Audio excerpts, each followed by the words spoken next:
Amados, queridos irmãos, eu me chamo César e gostaria de compartilhar com vocês algo que estive meditando e é sobre a avareza. Eu tenho uma pergunta: é possível um discípulo de Jesus se tornar avarento? Estive vendo que a avareza não é uma condição exclusiva dos não convertidos, dos homens maus, dos incrédulos. Há sim um risco de um discípulo de Jesus se tornar avarento, e não é algo impossível. É como qualquer outro pecado, a avareza ela pode nos enganar e nos fazer tropeçar, e mais ainda pode nos fazer nos distanciar de Deus e dos nossos irmãos, levando-nos a colhermos consequências muito graves da nossa vida. Eu estive pensando, não ocorre de forma imediata. Não durmo generoso e acordo avarento. Não, é um processo lento e de uma destruição letal. É uma espécie de degradação progressiva da graça da generosidade. Essa graça que é fruto do Espírito em nossas vidas. O discípulo deixa pouco a pouco de descansar e confiar no cuidado de Deus. Ele perde o temor, tomado do medo de ficar desprovido, e passa a reter mais do que é justo. Ele passa a acumular para si mesmo. E então acaba por se tornar um avarento. É um processo. Leva algum tempo, mas ocorre. O avarento ele tem apego demasiado e sórdido ao dinheiro e às posses. Esse homem é desejoso, é imoderado em adquirir e acumular para si riquezas. A avareza é classificada pela Escritura como pecado e constitui uma grave deficiência de caráter e de fé em Deus. Por quê? Porque aponta para uma ausência de confiança no nosso Pai, que tudo proveu para nós. Deus chega até a associar a avareza com a idolatria. Um pecado que desloca o amor, o louvor e ações de graça devidas a Deus para aquilo que é vil, desprezível e temporal. Sabei, pois, isto: nenhum avarento que é idólatra tem herança no reino de Cristo e de Deus.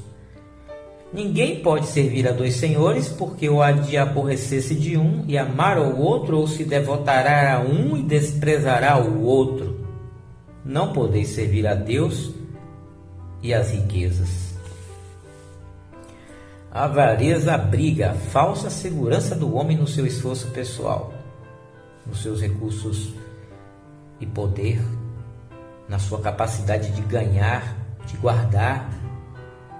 Pode-se dizer com isso que essa característica é traduzida nas Escrituras como o amor ao dinheiro, que, segundo a palavra de Deus, é a raiz de todos os males. Amados, o que está dizendo aqui é a raiz de todos os males. Geralmente, quem a tem traz acompanhado com ela o orgulho, a soberba e a altivez. É parte de um conjunto de muitas das maldades do nosso velho coração. Esse coração falido, com o qual já não temos mais nenhum compromisso. Não é cabível a vida do discípulo, pois é uma herança carnal de Adão e de ofensa grave a Deus. Não se pode, amados, aceitar que alguém que se diga discípulo de Jesus e esteja a conviver pacificamente com essa atitude pecaminosa. Se assim esse discípulo está, sua consciência já está corrompida e imaculada. Esse discípulo precisa imediatamente de ajuda. A avareza ela pode até se desfazer, inclusive com sutileza, porém a mesma quando abrigada na nossa vida, ela constitui algo objetivo e consciente, ou seja, quem a tem sabe que a tem. Jesus nos diz isso em Lucas 12, 16 a 19. E lhes proferiu uma parábola dizendo que o campo de um homem rico produziu com abundância. E arrazoava esse homem consigo mesmo, dizendo: o que farei, pois eu não tenho onde recolher os meus frutos? olha o que esse homem pensava, olha a loucura que esse homem tinha. E ele disse: eu farei isto, eu destruirei os meus celeiros, reconstruí-los maiores, e aí recolherei todo o meu produto e todos os meus bens. Então direi à minha alma: tens um depósito, muitos bens para muitos anos, descansa, come, bebe e regala-te. Essa é a conversa desse homem com sua alma. Esse homem é um louco. Os aspectos da vida de um homem avarento, eles são visíveis. Esse homem não tem contentamento pelas coisas que possui, ele acumula para si próprio, ele é indiferente à necessidade do seu próximo, ele tem dificuldade em repartir, ele não compartilha do que dispõe, ele não distribui, não tem interesse na causa do pobre. Quando você vê alguém desinteressado com a causa do pobre, pode ser um sinal de egoísmo, individualismo e até avareza. Não se associa com a necessidade do outro, isso é falta de amor. Esse homem está contaminado. Alguns guardam, não tendo até para quem deixar quando morrerem.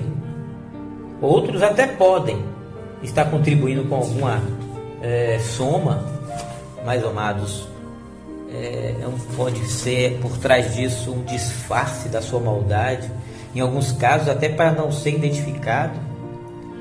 Nesse caso é mesquinho, dá do que sobra, dá com tristeza, dá por constrangimento.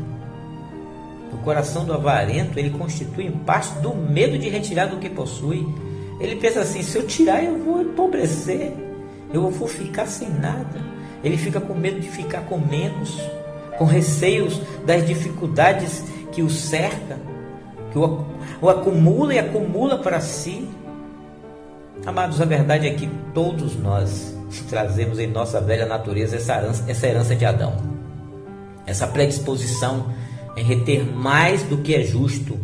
Isso é uma atitude carnal. Todos estamos igualmente sujeitos, isso é verdade, a esse desvio. E isso, portanto, tão somente por meio de Jesus que estaremos livres de sermos enganados e contaminados por esse velho e terrível coração. Amados, quando identificarmos esse pecado em nossa vida, ou quando alguém sinalizar isso para nós, nós devemos buscar imediatamente convicção de pecado, de arrependimento, mudar, confessar e retornar uma vida de confiança plena em Deus. Hebreus 13:5 diz: seja a vossa vida isenta de ganância, contentai-vos com o que tendes, porque Ele mesmo disse: não te deixarei, nem te desampararei, de modo que com plena confiança digamos: o Senhor é quem me ajuda, não temerei, que me fará o homem. Amém.